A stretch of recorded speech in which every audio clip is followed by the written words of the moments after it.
తాకట్లో ఉన్న మీ బంగారాన్ని విడిపించి ఆ రోజు ఆన్లైన్ రేటుకి కొంటాం. Sharma gold company. నమస్తే అమ్మా. నమస్తే తల్లి. అమ్మ, చెవులలో, ముక్కులో, బొడ్డు దగ్గర నూనె చుక్కలు పోస్తూ ఉంటాం. అవును కదా. పిల్లలకి, పెద్దలకి, అందరికి. వాటి వల్ల ప్రయోజనాలు ఏంటమ్మా?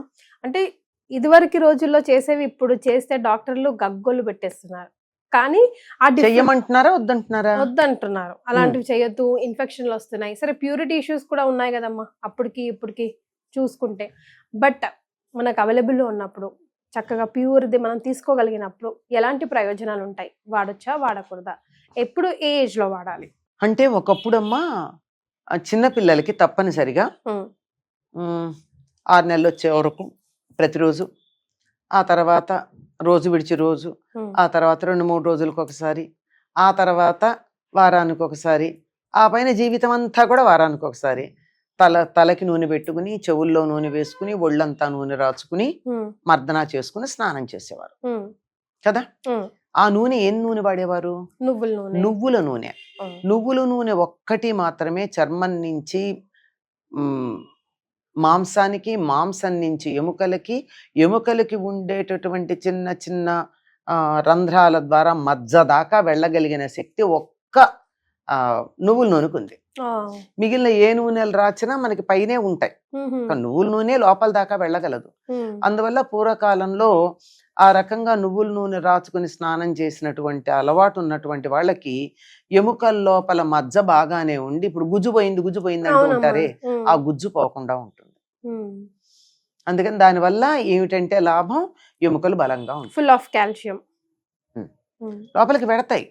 ఇప్పుడు కాల్షియంతో గుజ్జు వస్తుందా? రాదు కదా. రాదు. దాని లోపల కావలసిన గుజ్జు తయారు చేసేది కావాలి.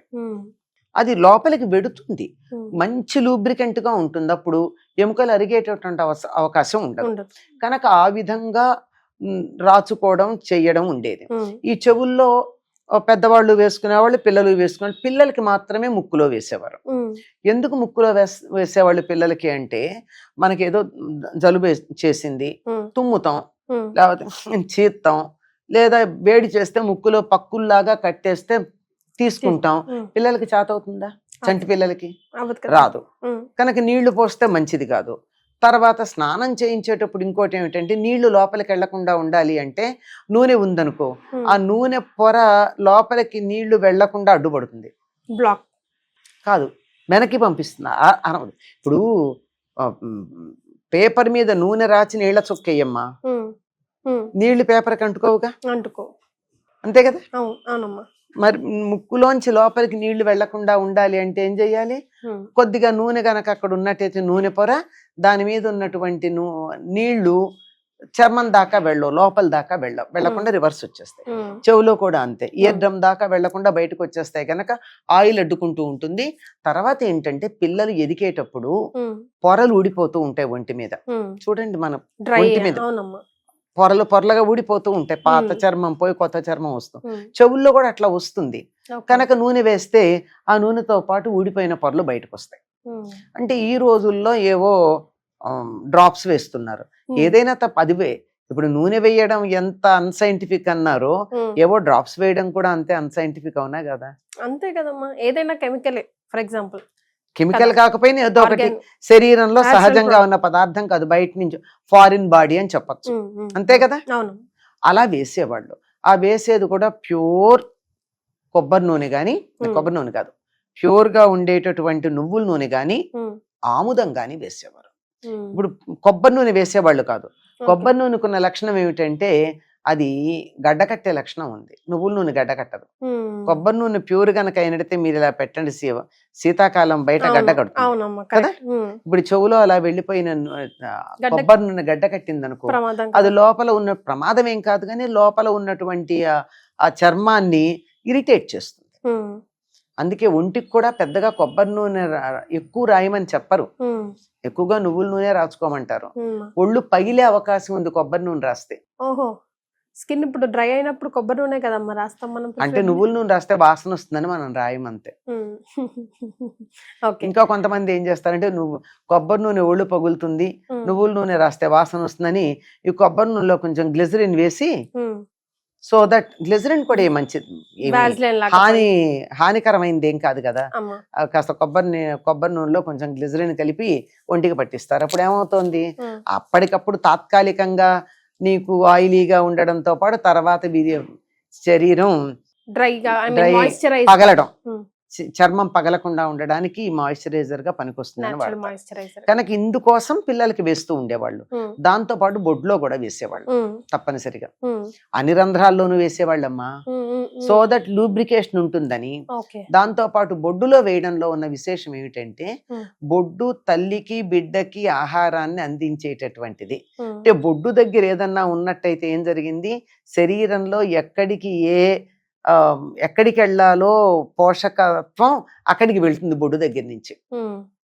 అందువల్ల బొడ్డులో గనక వేసినట్టయితే నరాలన్నీ సమానంగా శరీరంలో ఉన్న నాడీ మండలం అంతా చక్కగా ఉంటుంది అని చెప్పడం. ఇది కూడా అయితే వంటాముదం, మామూలు ఆముదం కాదు. 2 రకాల పచ్చాముదం, వంటాముదం అని 2 ఉన్నాయి తెలుసా? అవును, 2 ఉంటాయి. పచ్చాముదం అంటే గానుగులో వేసి ఆముదం గింజల్ని ఆముదం తీసేది పచ్చాముదం. మనకి బయట క్యాస్ట్రాయిల్ అని దొరికేది, ఇది పెద్ద వాసన ఏమి ఉండదు, భయంకరమైన వాసన. కానీ వంటాముదానికి వాసన ఉంటుంది, కొంచెం తేనె రంగులో ఉంటుంది వంటాముదం. మనకి మామూలు పచ్చాముదం అయినట్టయితే స్ట్రాంగ్ ఉంటుంది, క్లియర్ గా ఉంటుంది. వంటాముదం థిక్ గా ఉంటుంది. అంటే వీటిని బాగా రుబ్బేసి నీళ్ళేసి ఉడకబెట్టి పైన తేరిన ఆముదం తీస్తారనమాట. అది వంటాముదం అంటే.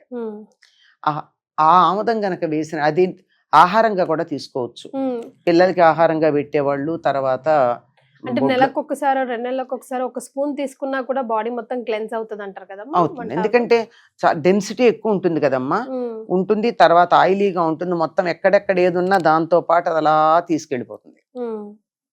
It pushes everything. అది పిల్లలకైతే నిత్యం పెడుతూ ఉండేవాళ్ళు పూర్వకాలంలో. దానివల్ల ఏంటంటే దానికి ఉన్న గుణం, ఇది ఒక రకంగా ఔషధంగా పనిచేయడంతో పాటు ఆహారంగా కూడా పనిచేస్తుంది. ఇప్పుడు ఔషధమే ఆహారం అవుతాయి కదమ్మా, డైరెక్ట్ గా వాడితే ఎక్కువ విరోచనాలు అవుతాయి కదా. అవని వాళ్ళకి అవుతాయి, అయ్యే వాళ్ళకి ఏం పర్వాలా.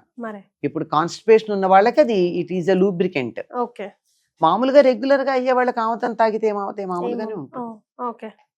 లేకపోతే ఎప్పుడు లేకుండా ఒక్కసారి కనుక తాగి దానికి నియమం పెట్టుకుంటారు, ఏంటి ఏం తినకుండా ఉండడం, వేడి నీళ్ళు తాగడం ఒకటి పెట్టుకుంటారు. అట్లాంటివి పెట్టుకుంటేనే ఇబ్బంది తప్ప లేకపోతే ఏం లేదు. అలవాటు ఉన్న వాళ్ళకి ఏమవుతుంది, అది మంచిది. లోపల ఏదన్నా చెత్త ఉంటే చెత్తనంతా క్లీన్ చేసేస్తుంది అనమాట. బొడ్డులో గనక వేసినట్టయితే నరాలన్నీ కూడా చురుకుగా పనిచేస్తాయి. పైకి ఇంకోటి చెప్తారు, మనిషికి బొడ్డులో అనేక ఎన్ని వేల సంఖ్యలోనూ బ్యాక్టీరియా ఉంటాయట. స్నానం చేసేప్పుడు దాన్ని క్లీన్ చేసుకోవాలి. చాలా మంది చెయ్యం, హడావిడిగా స్నానం చేసి వస్తాం కదా. కానీ ఎప్పుడైతే ఇది వేస్తామో దాంతో లోపల ఉన్నవన్నీ బయటకు వచ్చేస్తాయి. కొంచెం ఆయిలీగా ఉంటుంది కదా, తప్పనిసరిగా నూనెలాగా ఉందనుకుంటాం, దాన్ని క్లీన్ చేసుకుంటాం, దానివల్ల ఉపయోగం ఉంటుంది. తప్పనిసరిగా వేసుకోవడం మంచిదే అని ఈ మధ్య డాక్టర్లు అందరూ చెప్తున్నారట. వారానికి ఒకసారి అన్నా, వారానికి 2-3 సార్లు అన్నా వేయమని, నిత్యం వేసుకోకూడదుట. చాలా స్ట్రాంగ్ ఎఫెక్ట్ తట్టుకోలేదు బాడీ. కనుక బొడ్డులో ఆముదం వేసుకునేటటువంటి వాళ్ళు ఆ వారానికి 2 రోజులను మించి వేసుకోవద్దు అని కూడా సూచన చేస్తున్నారు. అంటే లోపల జరిగే యాక్టివిటీ ఎంత తీవ్రంగా ఉంటుందంటే విగరస్ అంటారు. ఆ విగరస్ గా ఉండే శరీరం తట్టుకోలేదు. డైలీ గనక వేసినట్టయితే అప్పుడప్పుడు వేసుకోమని చెప్తారు. సో దేన్ని ఎంతలో వాడాలో అంతలో వాడితే ప్రయోజనాలు ఉంటాయి. దీనికన్నా కూడా పూర్వం చాలా మంది చేసేటటువంటి పని ఏమిటంటే, కంటి చూపు మెరుగుపడాలంటే అరికాళ్లలో ఆముదం రాచుకుని పడుకుంటారు పడుకోబోయే ముందు. ఎంతో అక్కర్లేదమ్మా, 2 చుక్కలు చాలు. 2 చుక్కలు ఆముదం,